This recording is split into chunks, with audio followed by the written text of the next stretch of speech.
Roulette episode 4. Let's get into it. Here we go. If something hurts, in parentheses, is uncomfortable, lean into it. I think that can be a little dangerous. I think physically speaking, that obviously if you're running or something and your knee starts really hurting, this is not a mind over body type thing unless you're in a marathon and you're like, if I don't finish this, then I don't finish. I think when you're training or when you have the ability to say, no, this pain means I need to stop, you should. But that's not all the time, because I think sometimes you get the first 1 to 3 miles is the most difficult. And if you can get past the pains during that, then you'll have a much more enjoyable 5, 6, whatever mile run. But you obviously wrote this probably more so for mental, emotional, uncomfortable things. Yeah. Physical uncomfortability. What was that? There is a Demogorgon trying to get into the door, and we've nailed it closed. If you hear it. This place is haunted, so. I would say, I think that the big thing is that it's, sorry, I'm getting text messages. I don't know why I bring my phone over here. I don't know why either. Okay, and Ryan. For me, the whole, if something's uncomfortable, lean into it, came to me when I was sitting in the sauna. And I realized I have this tendency that every time it gets really hot, that I just reach over and click off the sauna. Really? Yeah. Well, after a certain point, you're like past the point that you know that you've been in long enough. Yeah. And you're just kind of like playing that game of how long can I really last before I get out. Uh-huh. And there would be these moments where I would just be like, oh, I'm uncomfortable. And I just like turn it off. Mm-hmm. And then I push the door open. And so I started realizing, well, that's when it's really doing its job. That's when it's really getting good. Yeah. They say with working out, the most beneficial reps are the ones that you're barely able to complete. Right. So that's exactly it. When you're in that environment and it starts to become like, okay, I'm ready to tap out. Go a little further. Go lean into it. Yeah. Like if you feel that discomfort, you feel that thing creeping in, lean into it. And if you kind of apply that to anything, what happens is you become more tolerant to whatever the discomfort is. Yes. And obviously we're comfort-seeking creatures. We have been, to survive, we have to seek comfort. But I feel like when you try to seek discomfort, then what happens is you get stronger, and then you're training for the discomfort in the future. And I think a lot of the things that people are like, oh, I want to work out, or I want to go in the sauna longer, or I want to eat healthier, those are like the main normal things. But to some extent, I feel like all of that is so secondary to like every moment you have to be willing to be uncomfortable. Like really lean into discomfort as much as you possibly can.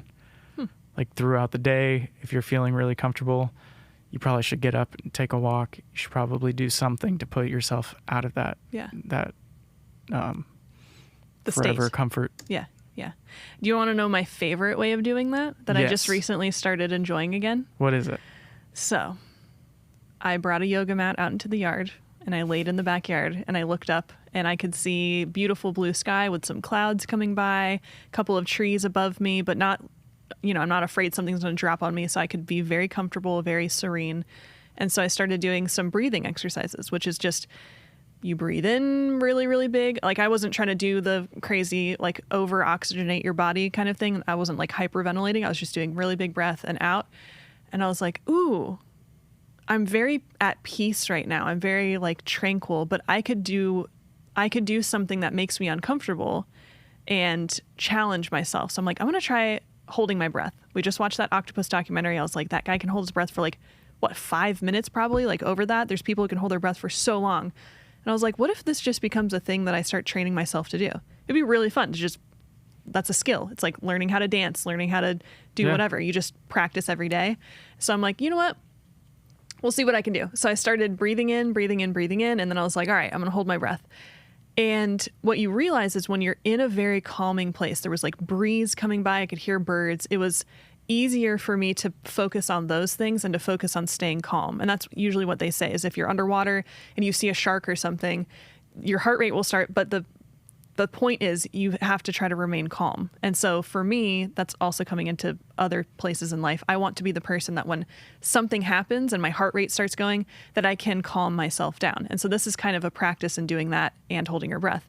And so when you get to the point where you start to feel, okay, this breath is basically done, I'm starting to get a little panicky because our bodies do not want to be without breath. And so it will do anything it possibly can. It starts convincing you that you're dying. It starts all this stuff. But what you know, if you listen to Wim Hof and other people about breathing, is you can survive a lot longer on that breath than you think you can.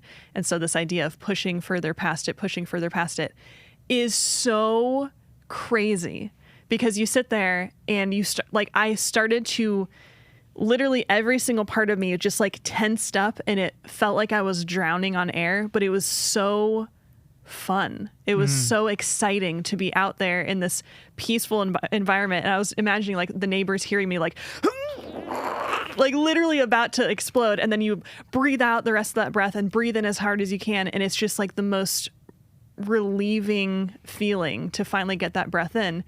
And I was like, okay, I did it once. And then I was like, I don't want to do that again. That was actually kind of like taxing. It was kind of difficult. I'm really glad I did it, but I don't want to do it again. And I was like, no, that's the point. I need to do it again. And so I did it 2 more times. So a total of 3. And I realized this is getting the most out of this relaxing time, because I felt refreshed after I came back inside, but I was doing something that was stressing my body so hard. It wasn't like running. It wasn't like the other types of stresses. It was like laying still and just breathing and just using your mind to get you through those last moments where you're like, if I don't take a breath, I'm going to pass out. I was actually afraid I was going to pass out. But you realize you're challenging yourself to do this thing that you think is impossible just by breathing. You don't need a gym membership. You don't need anything special. You just literally need yourself and breathing. So I recommend that to anyone. I like reinvigorated my love for breathing. So simple, but it's so tough to do.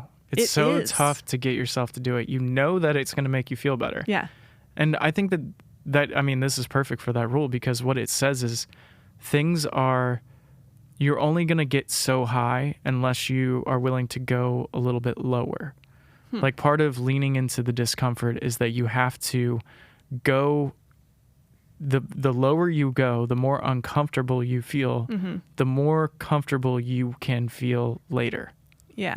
If not, I think everybody's had this moment where they spend a weekend on the couch watching TV. And you get restless. And you just you get to a point that you're like, this, I don't feel comfortable anymore. I'm just nothing. Yeah. And for whatever reason, everybody's so over-comfortable. I'm so over-comfortable all the time that when you finally do feel that change, that discomfort, it allows you to feel comfort again. Yeah. In a new way, because now you actually have that thing that you succeeded in doing. So for instance, and people who listen to this will probably hear us talking about running a lot, because that's something that both of us try to do. You do it every day. I'm trying to do it more often. And I think breathing also, because those are things that you don't need other things. Breathing especially. You can be somebody who can't even walk, and you can do this. This is something you can do just as yourself. But I think doing those challenges, doing something that you mentally are thinking in the process of doing it, I can't do this, this is so hard. But then you can train yourself to say, just a little bit further, just a little bit further, just hang on, just 2 more seconds. Okay, now 2 more seconds. And that's kind of my trick. I'll count in my head, and I'll go, if I can make it to 20, then I get to 20. I go, if I can make it to 25, then I go, I can make it to 30. So you start to surprise yourself with what you're able to do. And I think that is so important for children to do. I think it's so important for everyone. But I think doing those things that are safe, but they feel dangerous. And that's why breathing, your body is going to kick into, we're dying, fix this. And you can train yourself to remain calm in those situations. Like I said, it's almost this paradoxical thing. You're laying outside in the shade, and it's beautiful and serene. But instead of just enjoying it, I do something challenging. And then when I lay there to kind of get my breath back to normal, it was the most beautiful. It was almost like a psychedelic experience. I looked up at the sky and I was like, can I see the wind? I was like, this is so good. So I believe in that rule so much. I practice it. But I also think there's a small caveat that says, if you feel pain, like if my chest started hurting, or if I actually started feeling like I was hurting myself, And with running, like, I don't think people should run past knee pain that's really sharp and bad and all that stuff. Well, that's one thing that, can you do me a favor? Can you pull that light just forward like that way, just a little bit?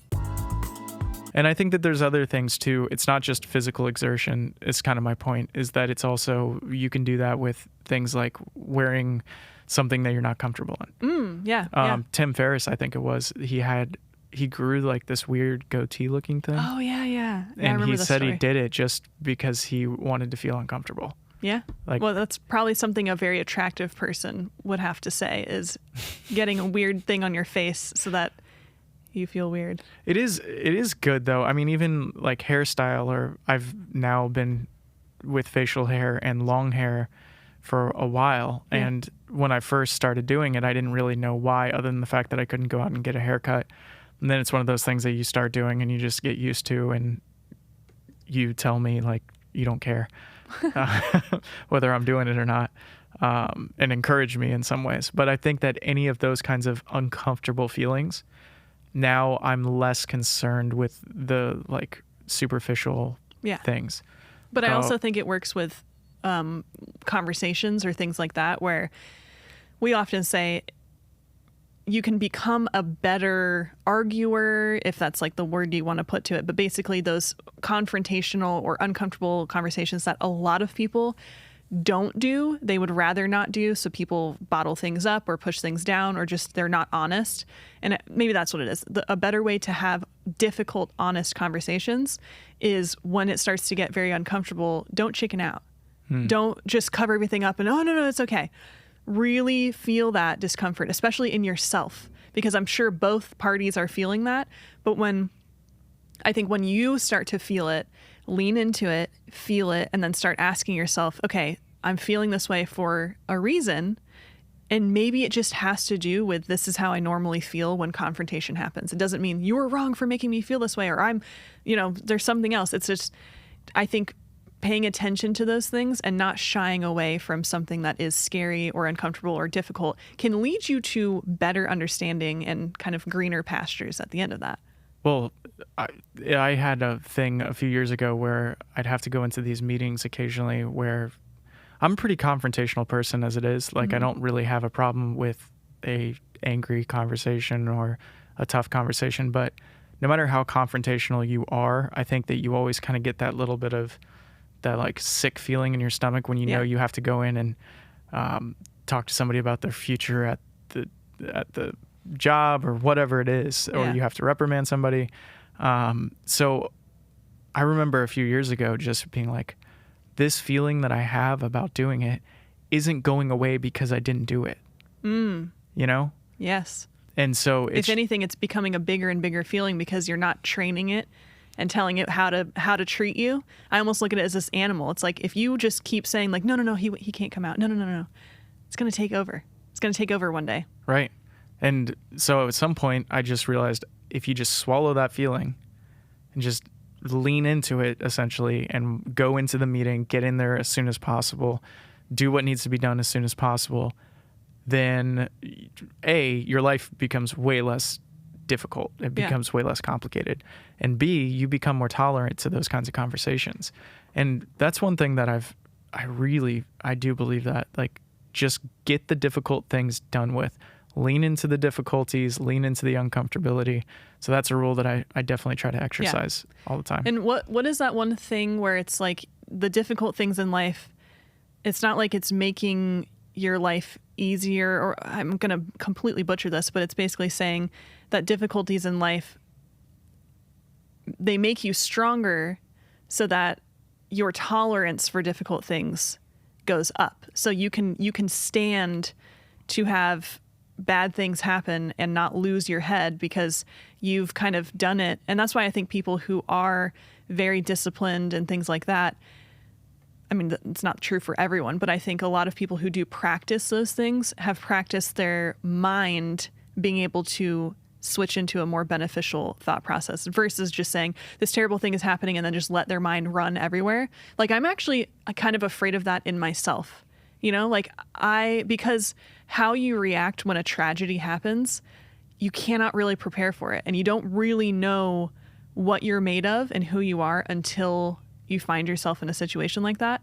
And I don't want to be the person that like loses their mind. I don't want to be the person that you tell me bad news and I freak out to where you go, we can't tell her bad news anymore. You know, I want to be the calming presence. I want to be the strength that when something bad happens, I can immediately say, I'm going to take care of you. Like, we're both in this, but like, it's going to be okay. Because I think some other people need that. They need somebody to lean on versus me being the one that's, you know, I need someone. But I also know that it comes down to training and also being aware in the moment, being aware when that thing happens, going, wait, I've trained for this.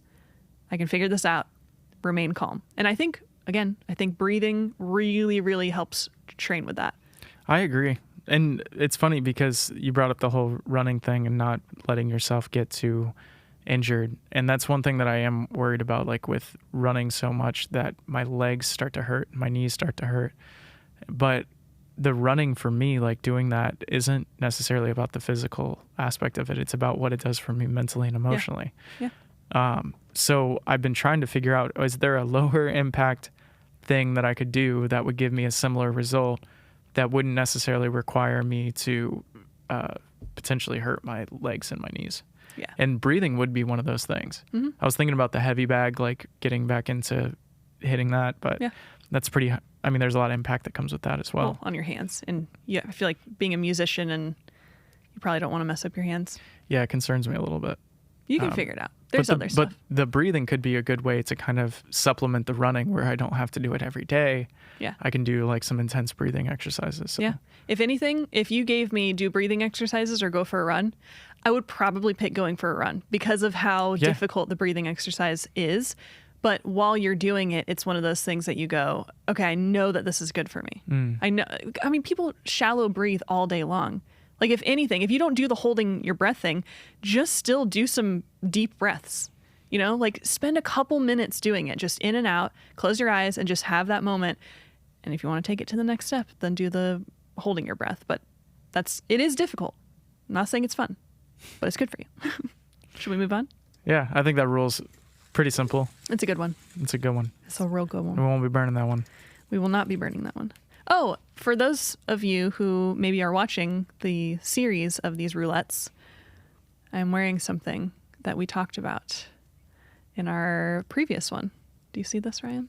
Are you wearing yours? No, I'm not. I'm wearing my WWJD bracelet. And what did Jesus did? What did Jesus did there? So yeah, look at that. We said we'd get one, and we did. People that didn't watch that episode are like, what? Yes. Why? Where? We bought them on Amazon. We bought them on Amazon. And one of our rules, it was actually the burned rule. Our first burn rule, we changed to do what Jesus do. And so if you watch that, you'll know why I'm wearing this. Watch carefully the changes you incur. These just sound like bad fortune cookies. Watch carefully the changes you incur. Like, be careful of changing into something that you don't want to change into. Watch carefully the changes you incur. Why did I write that? Like, if you make a change to your life, make sure that it's not something that happens automatically or something that's bad for you. Is that what that could mean? I don't know. There was no second rule to that one. Nope. No parentheses, no nothing. Let's just... I'm drawing a blank on that one. I don't know where that came from. All right. Well, some of these are just potential fortune cookies. That's right. what it is. Okay.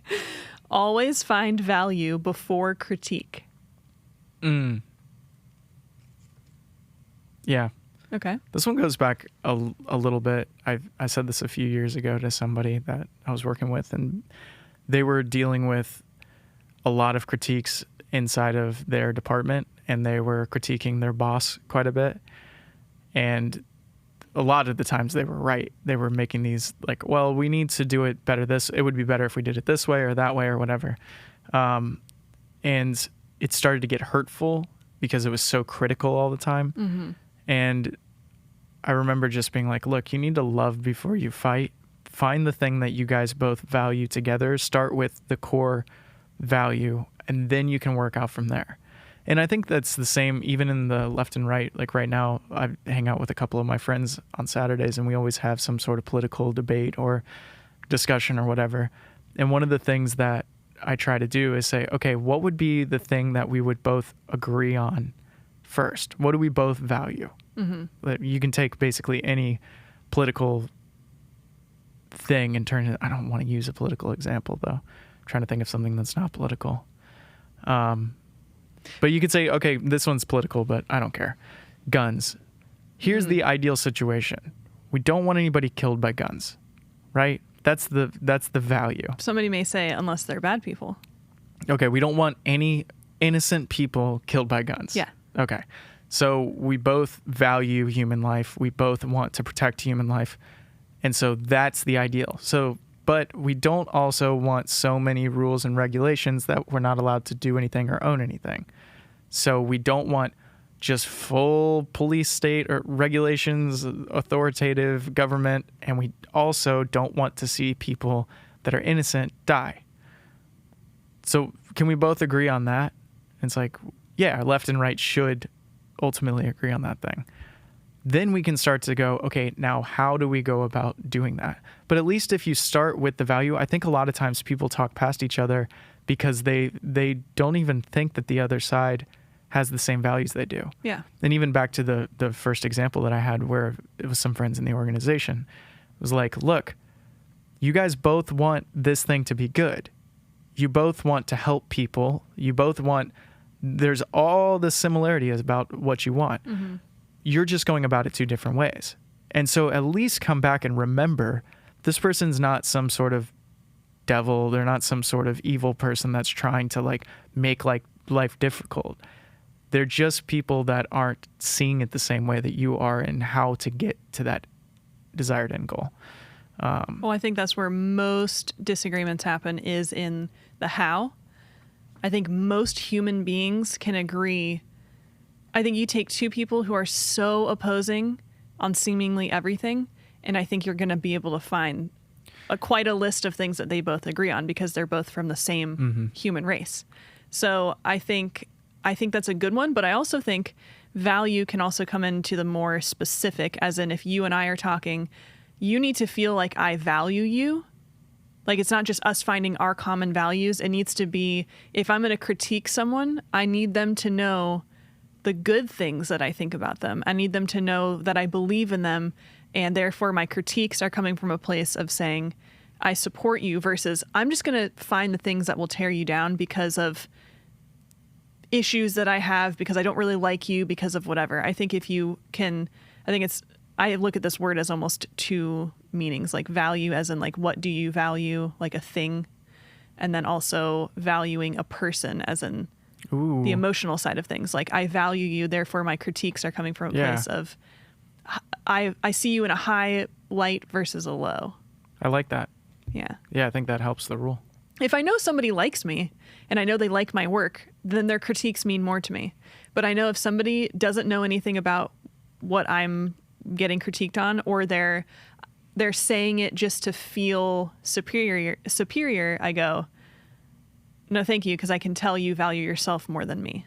Right. So I feel like if you can inject some of the I value you and here is my critique, people often take it better. Yeah, that's really well said. Cool. That's a good one. You know, I'm listening to a book on, this is also fun. I like listening to a book on running. While I'm running, I used to think it had to be like upbeat music because I'm like, gotta keep the heart rate going. But listening to a book, it's this woman, her voice is very raspy, almost like a smoker. And I kind of feel like I've got this like cool grandma just like telling me how to talk to people. It's a book basically about, actually, let me do a little shout out real quick. It is by Leal Lowndes. I can't pronounce her last name. It's called How to Talk to Anyone, 92 Little Tricks for Big Success in Relationships. It's not just about relationships. It's about, for instance, podcasting, job interviews, just any interaction you have with people. It's actually really nice. I'm learning about smiles. I'm learning about what questions to ask people and how to be interesting and how people gravitate towards you in a room, things like that. It's really cool. I like it. I need to read that. Yeah, I think you'd actually enjoy it. All right, next one. Plan or practice half improve the rest? Improvise? It just says, it looks like improve. I think it was supposed to be improv without the E. So if we took out the E, improv the rest, is that what you meant? Yeah. Okay, so you plan or practice half, improv the rest. Does this come into, if we used a filmmaking example, you can rehearse and expect something 50%, and then once you get on set, if you leave 50% open, then you might find something more magical than if you had planned it? I mean, this comes from, again, working kind of in a creative industry for a while, and especially with film or music or live performance, musical performance. I think that you lose something if you try to plan everything out and you have everything down completely. Mm-hmm. If you think that you can do it the same in your room or one-on-one as you can in front of a crowd, you're wrong. Yeah. There's something you have to leave and wait. Sorry, that was my butt sliding on the chair. Listen, I can make the noise again. I didn't fart, okay? If anyone heard that, sorry. No, you're good. You can tell them whatever you need to tell. But I think that doing any sort of live performance or doing any sort of, even on a shoot, you have a shot list, you have a storyboard, you have a script, you have worked with the actors, you go through all these different things, and then you finally get into that moment where it's like the lights are on, the crew is there, the talent's in makeup, and you say action and you go. For me, I don't know if this works for everyone. I don't know if this is like a universal rule, but I do feel like it is so good when you leave half of it up to the improv, up to the inspiration, allow some room for things to work. And I also think that you have to practice so much in order to know something so well that you're not trying to remember something, or you're not trying to remember the technical aspect. Like you have to have that stuff down, memorized and everything, so that you can improvise. I also think as far as the people in charge of the whole thing, this kind of comes back to like a director or somebody who's watching the magic happen, who's facilitating it. If you know that thing like the back of your hand, then you'll know when something random happens or magical or whatever. You'll know if it's something you can run with or where it will fit into the rest of it. So it's not something that you go, oh, I love this, let's run with it, and then you realize it doesn't fit into the rest of the story. I think that's where knowing what it is that you're supposed to do gives you the freedom to know where you have the movement. Absolutely. But I think that also in the same way, if you try to sterilize it too much, you try to over practice it too much to the point that there is no fear at all, then I think that's a problem too. I would wager, I guess, that no matter how much you practice a live thing. Again, this is just me. I don't know if this is something that would be considered any sort of universal rule, but for me, I like the feeling of when, especially with music, when I get on stage or I get into a place where we're doing a live recording and I have to play, I love the feeling of fear, that adrenaline that comes with it. But you're also not afraid to mess up. And not afraid to mess up. I think some people who are afraid to mess not up at all. won't do it. Yeah. That's why I think you're... Maybe to a fault. And I think that this is, again, why it's more of a personal... This is like for me. This works for me, but maybe not for everybody else. It's just a part of my personality or something. Mm-hmm. I like the feeling of getting right up to the edge of something and then seeing what happens. Yeah. We were talking about a friend of ours, Lee, who's an incredible guitar player. Mm-hmm. And Lee's the kind of guy... We were contrasting with somebody else that we knew that was playing, and who was playing really good, but they were really technical. They were really practiced. They played the same solo every time. They knew the lead exactly how it should be played. And Lee, this killer guitar player, plays this lead thing. And I said, every time that Lee plays, Lee is the kind of guy that will get right up to the edge, put his toes over the edge, close his eyes and say, watch this. And he just goes. Yeah. And he hits bad notes. Yeah. I don't want to say often, but I've heard him on several occasions. Lee, I love you. You're an amazing guitar player. But he hits bad notes. But it's forgiving. No one cares. Yeah. No one cares, because at the 1 out of 99 notes that he hits that's wrong, but the other 99 take you for a ride. Yeah. And a lot of that stuff, he's like me in that regard, I think, or I'm like him at this point. What point does the master, become the student? Yeah. But he's this guy that'll he'll improv that solo. He knows the real solo, the one that he practiced, the one that's on the tracks. But then he just kind of throws that away. Says we're going to do something sort of like that, but we're going to go this whole different direction. I think what he does is the same. I think you guys are alike in this way. Because you have interacted with the thing, and you guys know what I'm talking about. The magical thing that only comes through when it is invited and welcomed and given the free rein. And that is the thing that when you're playing piano, you can almost feel like another arm reaches through your arm and starts playing, and that you almost hear this thing go, watch what I can do through you. And so I think when you are an artist, a lot of artists will know what I'm talking about in this, where if you are too technical and practice and you go, what I don't want to make a mistake, that thing's not coming through you. It's going to go. That's not fair. There are musicians, again, I think this is a very personal way of seeing these kinds of things. I think if you are too caught up in your own head, you are not going to be able to get that magic out. I don't know if you can say that. I think there are some people that are extremely technical. Even Laura, my sister, she's extremely technical. I mean, literally a piano performance major. She's taught. She was the star pupil growing up. Like, she is an incredible piano player. And she knows her stuff. She is practiced. She is the one that walks in and, well, that's not true though. You know what the because genius sometimes she's like, I didn't have enough time to practice and blah blah blah. But then she nails it. She doesn't miss a note. That is my point. She does not miss a note. There, like John Mayer, there are people who their thing that comes through them doesn't let them miss a note. That's what I'm saying. Is if you are caught up in your head going, I need to play the right notes, then it's you. It's not saying we can play the right notes. And I mean that by saying, what is that thing? Like when you watch Laura play, she has something coming through her, which is why I always say, like, show her when she's playing piano. And I know it's like these like flares that she'll do, but you can just tell that it's not just her mind sitting there going, what am I doing? Like, because she is so practiced and technical, she's learned that skill that, I mean, it happened at Christmas. It's like a joke that we always talk about where we're like, oh, play this one song. And she's like, I haven't played it in years. I don't know it. We're like, just do it. And then she sits down and is like, bum, bum, bum, bum, bum, bum, and plays it perfectly. And it's because I think she, because of all those years of training, has allowed herself to be okay with like, I need to be technical and perfect. And their daughter, Leighton, is just like that. She'll sit down and be like, I need to hit all the right notes. I don't want to play in front of people until I hit the right notes. But that is a skill that you work on and it becomes part of your identity. And I think the thing that comes through you is also like that. It goes, let's not hit a wrong note. Well, I think there's some people that kind of swing too far one way and swing too far the other. Arguably, I swing too far on the...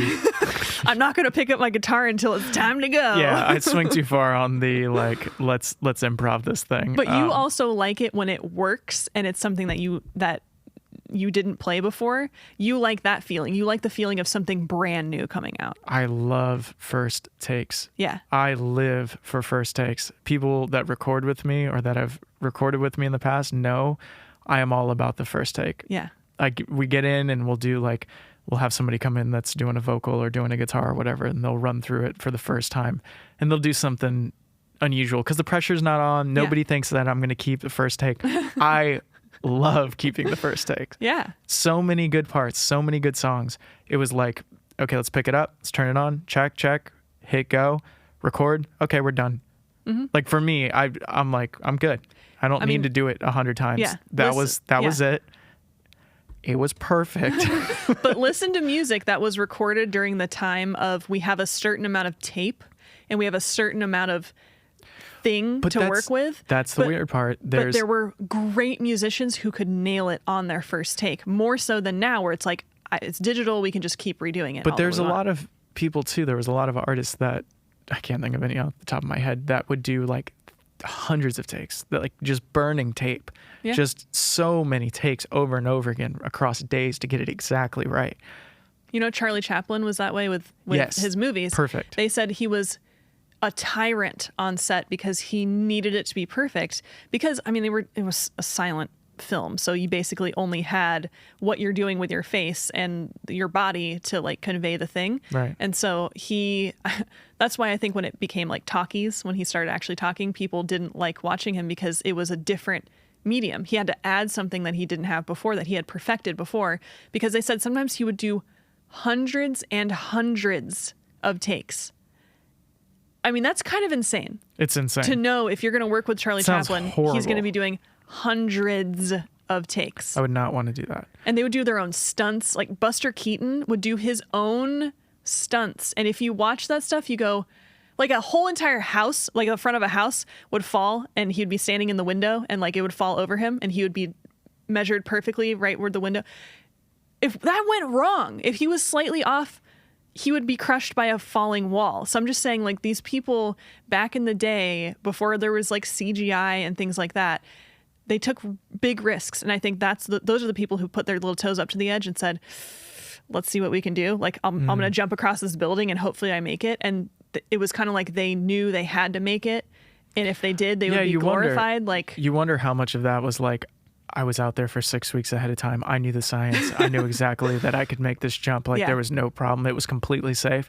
And then how much of it was like, I got there that day. No. I was drinking. You watch this stuff I mean? And you go, they threw a baby out of a moving car into this other moving car. Like they would do. There was I watched this in I forgot which documentary I was watching, but they were talking about child stars, and it was like Baby Susie or something. I forgot her name. Hopefully people will know who I'm talking about. This was like way back in the day. She was this little girl with like short black hair, and they would treat her like a rag doll. But she was famous because she was this little baby essentially that was doing all these crazy things. Like guys would literally pick her up and throw her in the air, and then she would just fall on the ground and then like get up and look like angry at them. And it's like, jeez, they did that stuff. So glad we're not doing that anymore. Yeah, the world was definitely different back then. But I think those were the pioneers who did things, who took risks that we know are safe and are doable now. And I think there was magic in the time where it was like you were the first person doing that. Or I don't know. There was something different.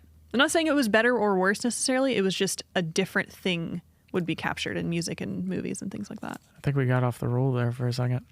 Got off the roll? The rule. I think we got away from the rule. So the rule was... what was the... improving. So practice half and improv the rest. Yes. And shout out to Lee and his brother James, who are both amazing guitar players. Yeah. Who I'm always in awe of when I watch them play. They do it real good. They do it right. So I think this will probably be our last one. I was going to say, I don't know. We're at 45 minutes right now. Don't ever look over someone's head when they are talking to you. That's a good idea. And I would also add, don't ever look at your phone. Don't ever look like around behind, see what's going on behind them. Well, once your attention drifts from somebody, oh, it's so mean. I do feel it was partially metaphoric. I know. I was going to say there's going to be some deeper meaning, like don't think you know more than somebody. Yeah, it's obviously literal. Like if you're looking over somebody's head when you're talking to them, it's a little disrespectful and rude and all that. But I think that it's also when someone's talking to you, you really, really want to understand what they're saying. You can't just look up to the top level. You have to try to work your way down to like the more basic level. Like my mom, I'm kind of saying this weird. My mom is great at asking the basic questions when she's talking to you. Yes. When you talk to my mom and you say, "Oh yeah, I'm a carpenter," she'll be like, "Oh, well, what do you do? Like, what kind of tools do you use?" Right. What kind of carpentry? And then you say, "Oh, I build houses." "Oh, well, what's the thing that you do the most?" She'll ask the more basic.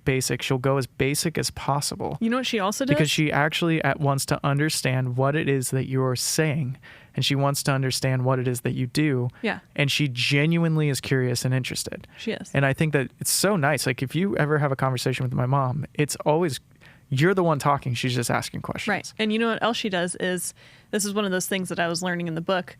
Sometimes she'll just repeat, I think it's called like parroting or something, when you repeat the last few things that somebody said. Mirroring. So sometimes she'll go, mirroring is also like emotion. That's in the Chris Voss book. Yeah. I mean, a lot of these are probably going to sound the same, but specifically parroting, like where you say the same thing that the person just said, almost as a question, then it encourages them. So somebody says, "Yeah, I just went to the movies."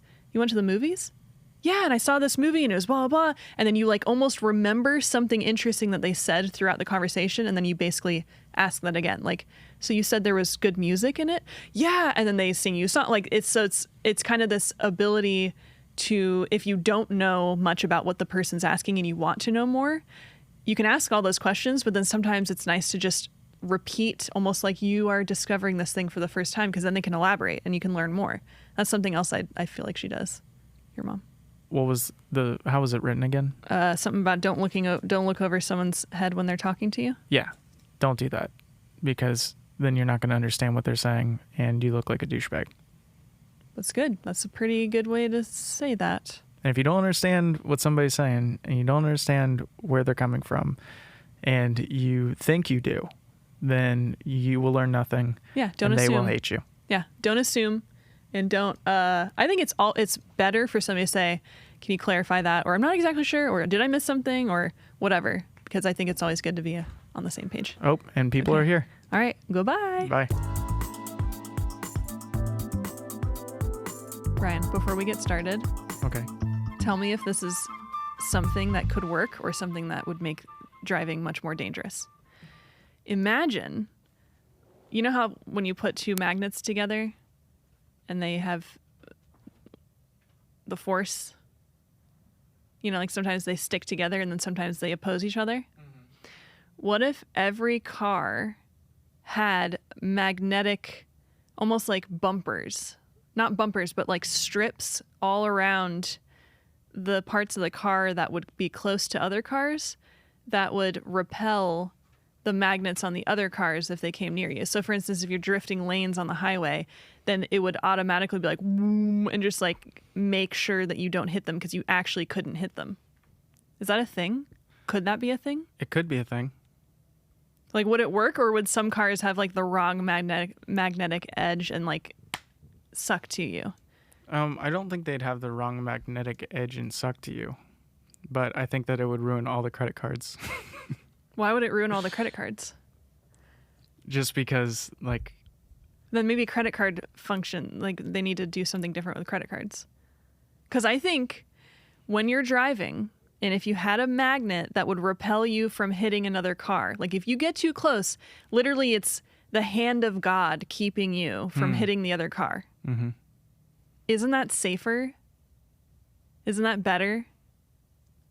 I don't know. Shouldn't we do that? Shouldn't we incorporate a magnetic strip around every vehicle so that accidents are less likely to happen? Like they bounce off each other versus just crunching into each other? That's a crazy idea. Yeah, I was thinking about it today because some guy was drifting into my lane and I was like, can you imagine if I'm just driving along and my car is able to repel him back into his lane because he came too close to me? I feel like I've heard something about this before. Really? Yeah. I've never heard anything like that. I thought it was a wild idea. It is a wild idea. I like it. Magnetic car safety function. I'm pretty sure it would kill all the credit cards. Well, I think your magnets... do something I think different. that would be a safety hazard because if you turned on a magnet, then the opposite end is going to be attracting. But it's sucking to the car. So it's sucking onto the car. Therefore, the other side of it is repelling. So every other Would car... it always be on, or would it be electromagnet where it like flips on during a safety procedure? I mean, there's so many features in cars now where somebody walks across the street and it like senses them and then it hits your brakes for you. Right, but I'm saying... So yeah, it would turn on when it notices, oh, someone, like a sensor, oh, it's somebody's coming close, and then it turns on and it repels. Okay. Maybe it turns theirs on too. Like all the car manufacturers would have to like get on board, which is why I'm kind of into, you know, like everyone drives one car. I think Tesla could take over the world and just have self-driving cars that we don't even own cars anymore. They just become things that we sit in that is almost like a taxi, and maybe it weighs everybody when they get in. So if you leave something in there, it's like boop, boop, there are 3 extra grams. And you're like, oh, I sweated a lot or something. I don't know. You know, like if it had like a way to tell you if you left something in there before you left the car because it weighed the car before you got in and then after. They should have that for groceries too. I think it was Adrian that was talking about that idea where your pantry, you'd have like things that you put on the shelves of the pantry, and then it would hook up to your internet somehow and know where things should be and how much you have left of things and either alert you or automatically order things for you. Yeah. I mean, that is what AI will do. It's going to be the thing that takes over thinking of things that humans usually either lose track of, or so for instance, for me, if a robot could tell me when I needed to shave my legs and then do it for me, that's when the human race will just become, you know, like what they did in Wall-E. They just became blubbering things that just floated around with screens in front of them. But it would be amazing. I like it. Yeah.